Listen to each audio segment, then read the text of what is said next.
Hey, it's Locksmith here. All right, we've got in front of us your 5-button remote.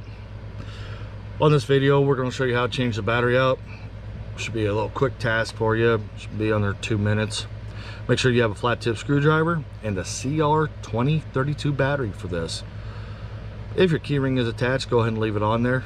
You will need the flat tip, and for 2 purposes. Go ahead and look on the side of your remote. We're following the seam.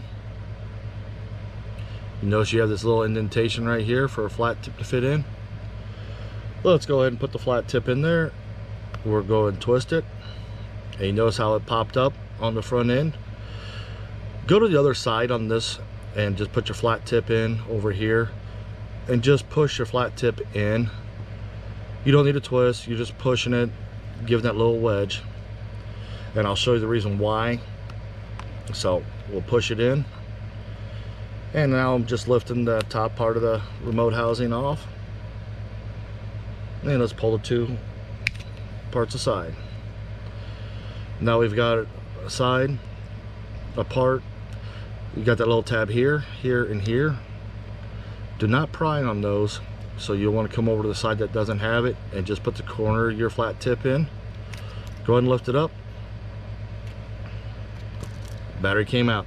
Now we're going to reuse the same battery on this. We're using new remotes for this demo, so we're going to put a positive side down, push it in, and once you push it in, you'll notice those little metal tangs will hold that battery.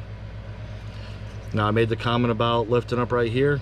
If you look, you'll have a little lip right here. That is what will cause the issue when you put this back together. So when you take your back half housing, hey, there we go, it popped out. We'll put it back in.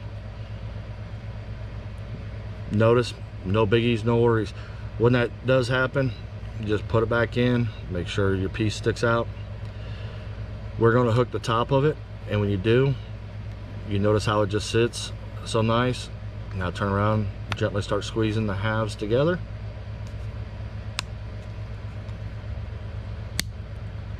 And there you go. You just changed your battery. Hey, thanks again for watching Sergeant Locksmith. Go ahead and give us a like. Let us know that this video helped you out. Go ahead and comment if there's any questions. And thanks again for watching.